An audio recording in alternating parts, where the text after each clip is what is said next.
Organize mo ng warehouse mo.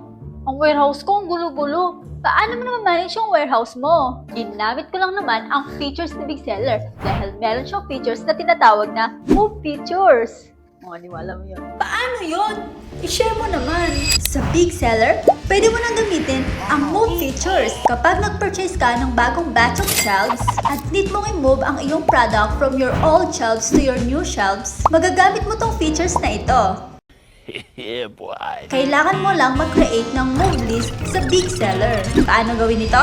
Punta lang kayo sa inventory, click mo yung move, then add move list, then select warehouse, then select merchant SKU, then confirm. Ang dali lang, di ba? Para gawing mas sistematiko, nakikita, at nasusubaybayan ang pamamahala ng warehouse. At kung gusto mong matuto ng higit pa sa features na ito, mag-login lang sa www.bigseller.com. Nag-aalok kami ng mga libreng training. Hanggang sa susunod, bye-bye!